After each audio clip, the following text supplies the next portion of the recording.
श्री स्वामी समर्थ।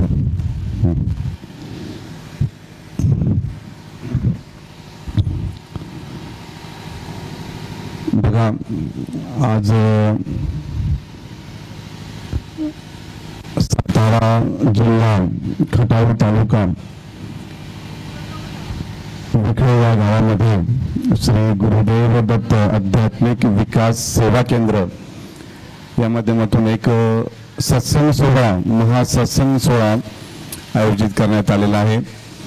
आणि सकाळीच फार उच्च कोटीची देवी आई भगवतीची भैरव चंडी ह्या तुमच्या गावात मला तरी वाटतं प्रथमच झाली असेल।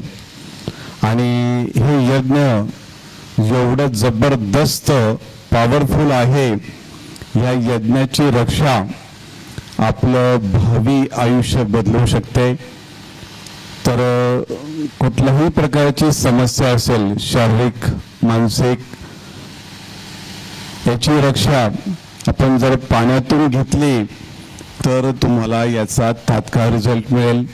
घरावरती वाईट शक्तींचा, अशुभ शक्तींचा प्रभाव जर असेल तर यातून तात्काळ सुरक्षा आपल्याला मिळेल।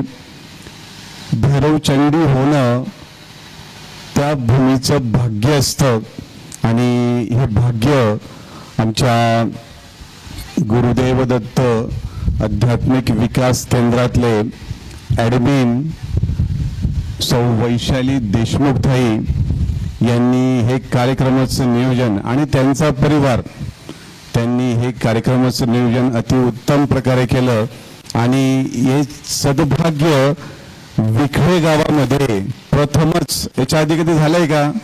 भैरव चंडी कधीच झाले नाही, तर प्रथमच ह्या भूमीमध्ये आई भगवती याची फार मोठी सेवा झालेली आहे आणि भूमी फार पवित्र झालेली आहे।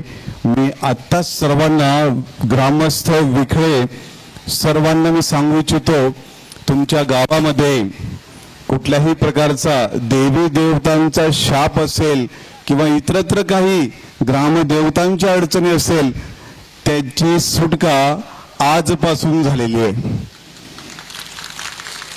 तुम्हाला कुठल्याही प्रकारची अडचण येणार नाही याची ग्वाही आम्ही देतो। याआधी तुमच्या गावात किती पाऊस पडतो, दुष्काळ असेल, ओला दुष्काळ असेल मला माहित नाही, पण शेतकऱ्यांना योग्य जेवढा लागेल असा पाऊस पडेल, याचं कारण आज भैरव चंडी झालेली आहे। शेतकरी सदन झाला पाहिजे आणि त्या भूमीतून बघा, आम्ही शेतकरी लोकांना ब्राह्मण मानतो, ब्राह्मणापेक्षा श्रेष्ठ मानतो। शेतकरी वर्ग हा आपल्या भारत देशाचा मूळ पाया आहे। सर्वात राजा जर कोणी इथं असेल ना तर शेतकरी वर्ग आहे। आज शेतकरी वर्ग नसेल तर कल्पना करवत नाही। जे माणुसकी, मानवता जी जपली जाते, पर्यावरण निसर्गाचं जे ठेवलं जातं, ते आमचे बंधू भगिनी शेतकरी वर्ग हा भारत देशाचा आत्मा आहे शेतकरी म्हटला तर। आणि बघा, निसर्गाची साथ असेल तर शेतकरी राजा वर्षभर व्यवस्थित राहू शकतो। म्हणून ह्या ज्या यज्ञाच्या सेवा आहेत याचं प्राबल्य एवढं आहे की आपल्या भूमीमध्ये जर काही दोष असले तर यज्ञ हवन केल्याने ते तात्काळ निवारण केले जातात आणि त्याच्या अद्भुत प्रचिती आपल्याला येतील। बघा, आज या ठिकाणी जो मेळावा झालेला आहे, इथं जे बसलेले सर्व बंधू आणि भगिनी, आता भगिनींची संख्या नेहमी आमच्याकडे जास्त असते, तसंच या पद्धतीने भगिनींची संख्या या ठिकाणी आहे, त्या तुलनेमध्ये पुरुषांची संख्या थोडी कमी आहे। पण इथं आलेले सर्व भगिनी, मी आता सांगू इच्छितो, तुमची जी काही मनोकामना असेल इथं स्वयंप्रभू विराजमान आहेत। ही पूर्ण गुरु प्रणाली दत्त महाराज, श्रीपाद प्रभू, नृसिंह सरस्वती स्वामी महाराज आणि सर्वांचं लाडकं दैवत परब्रह्म भगवान श्री स्वामी समर्थ महाराज या सुप्त शक्ती आज या ठिकाणी विराजमान आहेत आणि तुमचं दुःख ऐकायला या ठिकाणी आलेत, तुमचं दुःख सोडवायला आलेले आहेत. तुमच्या कुठल्याही अडचणी असल्या मनापासून हाक मारा, या ठिकाणी आवाज ऐकला जातो आणि तुमच्या हृदयापर्यंत तो पोहोचवला जातो. याचे रिझल्ट आमचा हा 8वा मेळावा आहे. 7 मेळाव्यांमध्ये अद्भुत प्रक्रिया झाल्यात. जो जो जीव या ठिकाणी आलाय तो रिकाम्या हाती गेला नाही, त्याला अद्भुत प्रचिती आलेली आहे. आणि ही प्रचिती आमच्या टेलिग्रामच्या बुधवार शनिवारच्या मीटिंगमध्ये सांगितल्या जातात. दादा, आम्ही अमुक अमुक ठिकाणी मिळवायला आलो आणि आमच्या घरातल्या ह्या समस्या होत्या, ते तात्काळ मार्गी लागल्या. मेळावे अटेंड केल्यानंतर अवघ्या 30 दिवसाच्या आत रिझल्ट मिळतात. अद्भुत. मग ते आरोग्याच्या समस्या असो, आर्थिक असो, व्यावसायिक असो, जॉबच्या असो, त्यात थोड्याफार आम्ही सांगितल्याप्रमाणे जर सेवा केल्यात तर त्याचे अद्भुत प्रचिती या ठिकाणी येतात. बघा, इथं फलक लावलेले आहेत. ही आमची कार्याची पोचपावती. ग्राम देवी देवतांचं महत्व. ग्राम देवी देवता आपल्या आयुष्यातलं प्रमुख घटक आहेत. ज्या गावात आपण राहतो संरक्षण म्हणून ते देवता असतात. तर गणपती, शिव, हनुमान, देवीचं मंदिर, दत्ताचं मंदिर, स्वामींचं मंदिर, तर ह्या संरक्षक देवता आपल्याला ह्या कक्षेमध्ये आपलं संरक्षण करत असतात. तर त्यांचा दर अमावस्याला आपण मान सन्मान केला पाहिजे. आता हा मान सन्मान कसा केला पाहिजे हे सगळं आम्ही ह्या आमच्या ऑनलाईनमध्ये सांगत असतो. आणि बघा, अगदी क्षणार्धात एका मान सन्मानाने अद्भुत लाभ झालेले आहेत. माता गणपतीची सेवा आपण कशी करावी, कोणत्या कारणासाठी करावी? गणपती बुद्धीचं दैवत आहे. आणि हा सध्या शैक्षणिक जर म्हटलं, जुन्या काळाचं शिक्षण खूप छान होतं, आजचं शिक्षण फार कठीण आहे. कॉन्व्हेंट, लहान मुलांचं, तर खेड्यापाड्यांमध्ये सुद्धा इंग्रजी स्कूल चालू आहेत.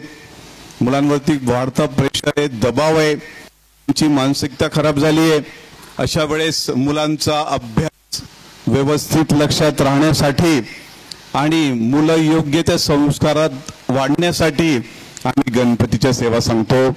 शैक्षणिक कुठल्याही समस्या असल्या, गणपतीचा मान सन्मान आणि अभिषेक जर आपण केला, ती बुद्धीची देवता आहे, तात्काळ प्रसन्न होते. असं किती गणपती बजा प्रसन्न होणार नाहीत, पण गुरूंच्या कक्षेमध्ये जर आम्ही सांगितल्यानंतर नुसार जर गणपतीची सेवा केली तर मुलांना तात्काळ रिझल्ट मिळतात. 10वीचे 12वीचे इतरत्र इतके छान आणि सुंदर टक्के पडलेत मुलांना की त्यांच्या आई वडिलांना अपेक्षाच नव्हती की आमच्या मुलाला जेमतेम 60-70% पडतील, तर 90% कसे पडलेत. तर श्रद्धा आणि गणपतीचा मान सन्मान, स्वामींवर असलेला विश्वास, त्यांचे आणि त्यांनी केलेले परिश्रम, त्याला महाराजांनी 100% प्रतिसाद दिला, म्हणून रिझल्ट चांगले मिळालेत. शैक्षणिक समस्या कुठली असो, बऱ्याच ठिकाणी स्त्रियांना शिक्षणासाठी रोखलं जातं. आई वडिलांची इच्छा नसते किंवा तशी परिस्थिती नसते. तर आमच्याकडे प्रश्न टाकल्यानंतर अनेक भगिनींना त्या ठिकाणी ऍडमिशन तात्काळ स्वामींनी करून दिलेत. जिथं भगवंताचं चालतं तिथं कोणाचंच चालत नाही. स्वामी जर तुमच्या पाठीशी आहेत तर विश्वातली कुठलीच शक्ती तुम्हाला रोखू शकत नाही. तात्काळ तुमचे कामं होतात. आणि बालसंस्कार ह्या रविवारच्या माध्यमातून टेलिग्रामवरती आमचं घेतलं जातं आणि लहान मुलांना स्तोत्र मंत्र शिकवले जातात. आणि ते मुलं एवढे छान स्तोत्र मंत्र म्हणतात, सात्विकता वाढते, चिडचिडपणा कमी होतो. उद्याची पिढी आहे, भावी आयुष्याची पिढी आहे. देशाचं फार मोठं धन म्हणजे आजची युवा पिढी, बालवर्ग आहे. यांच्याकडे दुर्लक्ष करून चालणार नाही. पालकांनी कळकळीचं आव्हान आहे पालकांना, आपल्या मुलांना जवळच्या आमच्या टेलिग्रामच्या बालसंस्कार केंद्रात टाका. त्यांच्याकडनं मारुती स्तोत्र, रामरक्षा, गणपती अथर्व शीर्षम सारखे पाठ करून घ्या. त्यातून ही खूप सुसंस्कृत पिढी घडेल. तुम्हाला उद्या उठून ते वृद्धाश्रमात पाठवणार नाहीत. अध्यात्म फार कठीण आहे, ते पुढची स्टेप, पण संसाराची आधी घडी बसली पाहिजे. सुसंस्कार असतील खूप, तेव्हा आध्यात्मिक गुरु मिळतात. आपण सहज म्हणतो आई वडिलांच्या पुण्याईने मला स्वामी महाराज मिळालेत. खरे, तुमच्या आई वडिलांची काही पुण्याई असेल म्हणून तुम्ही ह्या मार्गात आलात. स्वामींनी तुम्हाला स्वीकारलं. बघा या ग्रामस्थ, आता तुम्हाला सांगा इथं लोकसंख्या किती आहे? 4-5 हजार असतील का? असतील ना? 3-4 हजार. तर या ठिकाणी उपस्थित किती आहे? महाराजांनी किती लोकांना बुद्धी दिली इथपर्यंत येण्याची? बाकीचे दुरून गंमत पाहताय, झाडाखाली बसले, त्यांना माहितीच नाही तर काय चाललंय. तर हे सर्वस्व परमेश्वराची इच्छा आहे की तुम्ही या ठिकाणी आलेला आहेत. माझ्याकडे फक्त एकटक लावून तुम्ही पाहायचं, मी काय बोलतोय ते आत्मसात करण्याचा प्रयत्न करायचा आहे. मला तुम्हाला कनेक्ट त्या परमेश्वराशी करायचं आहे. आता याच ठिकाणी उभ्या आयुष्यात तुम्ही कधी असा आनंद घेतला नसेल, असे दर्शन तुम्हाला झाले नसतील, आता या अर्ध्या तासात होणार आहेत. त्यासाठी आमच्याशी कनेक्ट व्हावं लागेल. आमच्याकडे एकटक लावून आम्ही काय बोलतो ते लक्षात घ्या. असा अनुभव तुम्हाला विश्वात कुठेच मिळणार नाही, विश्वात कुठेच मिळणार नाही. आता सांगतो, हे आता आम्ही तुम्हाला या ठिकाणी देणार आहेत. तर आधी अध्यात्म समजून सांगण्याच्या आधी आपल्या समस्या सोडवल्या गेल्या पाहिजेत. परमेश्वर आहे, हम गया नाही, जिंदा आहे, याची प्रचिती आणण्यासाठी तुम्हाला अनुभव दिले गेले पाहिजेत. जेव्हा तुम्हाला एकदाचे जर अनुभव आलेत तर तुम्ही अध्यात्माकडे वळाल. तुम्हाला समजेल नाही इथं काहीतरी नवीन आहे. आम्ही आधी कोणाला जबाबदारी देत नाही, आधी तुमचे कामं करतो, त्यानंतर तुम्हाला जबाबदारी देतो, असं आम्ही डायरेक्ट कोणाला सांगत नाही. प्रश्न शैक्षणिक झाले, आरोग्याच्या अनेक समस्या आपल्याकडे आहेत. बघा, डॉक्टरी इलाज सर्वांना माहिती आहे, लाखो करोडचे खर्च होतात, मोठमोठे आजार कधीही बरे होत नाहीत, त्याच्यावरती निदान नाही. तुमचे दुःख दूर करण्यासाठी या ठिकाणी आम्ही आलोय. तुमच्या ज्या काही समस्या आहेत त्या सोडवण्यासाठी आम्ही आलोय. तुमच्या गावातलं शिवमंदिर आहे, 1 लोटा जल पाणी टाकून कधी शिव प्रसन्न होत नाही, लक्षात घ्या.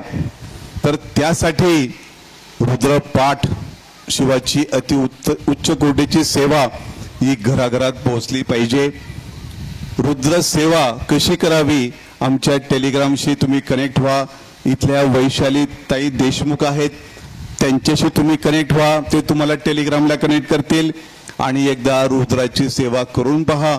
121 दिवस तुमचे कुठलीही शारीरिक समस्या असेल, कॅन्सर, HIV सारखे आजार, डायबिटीज, BP, आणखी इतरत्र अपंगत्व, मतिमंदत्व, असे अनेक आजार असतील की जे डॉक्टरांकडून निदान होणार नाहीत. त्यासाठी तुमच्या महादेवाच्या पिंडीवरती जे जागृत शिवाचं स्थान आहे त्या ठिकाणी तुमच्या घरातलं पाणी घेऊन त्या जलाभिषेकमध्ये टाकायचं आणि रुद्राचं तीर्थ करायचं. तासभर लागतो रुद्र करायला, ते एकदा समजून घ्या. फार मोठं असं काहीच नाहीये. तुम्हाला जर संस्कृत वाचता येत नसेल तर आमच्याकडे ऑडिओ आहेत. आपल्या आजकाल सगळ्यांकडे अँड्रॉइड मोबाईल आहेत. तो ऑडिओ जर आपण ऐकलात आणि ते रुद्राची सेवा जर आपण केली तर ते तीर्थ आपण बाधित व्यक्तीला जर दिलं, 101% सगळ्या प्रकारचे आजार नष्ट होतात. 40 दिवसात याची दिव्य अनुभूती आलेल्या आहेत. थोडं कष्ट करावं लागेल, साधना कराव्या लागतील. संधिवात असला, कमरेचे आजार, स्पॉन्डिलिसिसचे आजार, एकमेव रामबाण इलाज रुद्राचं तीर्थ तुम्ही अवश्य करा. आणि घरामध्ये काही व्यसन असतील, सगळ्यात कठीण प्रश्न व्यसनांचा, दारू पिणं, जुगार खेळणं, सट्टा खेळणं, आणखी इतरत्र काही व्यसन असतील, पुरुषांना बाहेर खाली असतील आणि त्याने त्या सगळ्या प्रपंचाची वाट लागली असेल, अशा वेळेस त्या बहिणीने कुठे जावं? तंत्र मंत्र, बाबा बुवा, मग तो तयारच असतो, लुटायला बसलेला असतो, तुमची वाटच पाहत असतो आणि तुमचे ते फायदा घेणारे असतात. आम्ही 0 मिनिटात कामं करतो. इथं स्वयं दत्तप्रभू विराजमान आहेत. विश्वातली कुठलीही समस्या, अगदी छाती ठोकपणे सांगतो, श्रद्धा निष्ठा असेल तर इथं सोडून मिळेल. तुमची कुठलीही समस्या असो, ही तात्काळ सोडवली जाते. इथं शक्ती नाही, महाशक्ती आहे. आणि ही महाशक्ती एवढी जबरदस्त आहे, विश्वातल्या साऱ्या देवतांचं गुरुपद घेणारे एकमेव शक्ती म्हणजे श्री गुरुदेव दत्त आहे. दत्त महाराज. बघा देवांना अनेक नाव आहेत, पण असं एकमेव दत्त आहे की त्यांना गुरु दत्त म्हटलं जातं.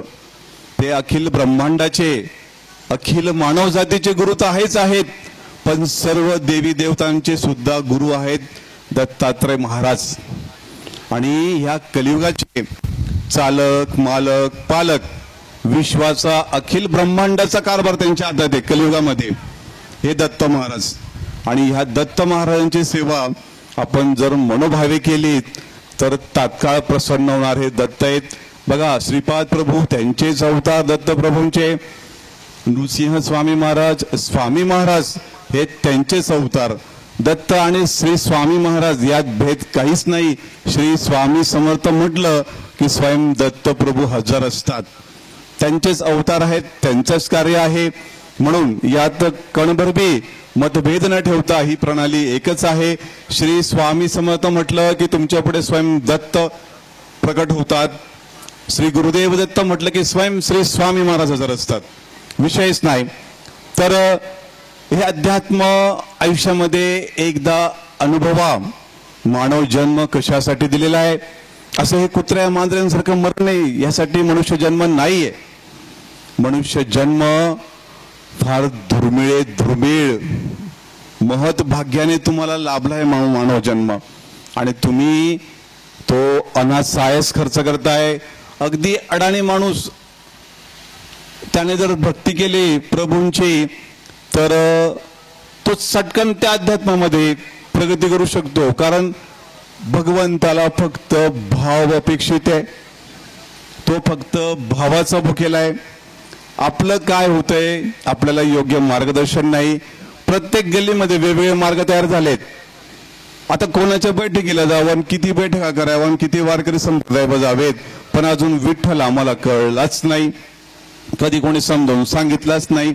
यावं महाराजांनी त्याचे जे काय असेल सत्संगाचा कार्यक्रमाचे काय असेल ते देणगी घेऊन जावी, त्याने त्याचं काम करावं आणि आपण आपलं काम करावं. आपलं पण धर्म होऊन जातो, त्याचं पण कार्य होऊन जातं, पण तो देव कधी कधी कोणाला कळला नाही. या घोर कलियुगामध्ये लक्षात घ्या, एवढं घाणेरडं व्यभिचारी घोर कलियुग आहे.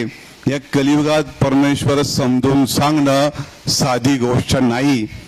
हिमालय उचलण्यासारखं आहे. एखाद्या व्यक्तीने तुमच्यावरती कृपा करणं देवांना शक्य नाहीये. एवढे जीव व्यभिचारी पापाचारी झालेले आहेत. देवांनी अगदी कानाला हात लावले, डोळे बंद केलेत. तुमच्या घराने एकाला एकही देव रेडी नाहीये, तयारच नाहीत.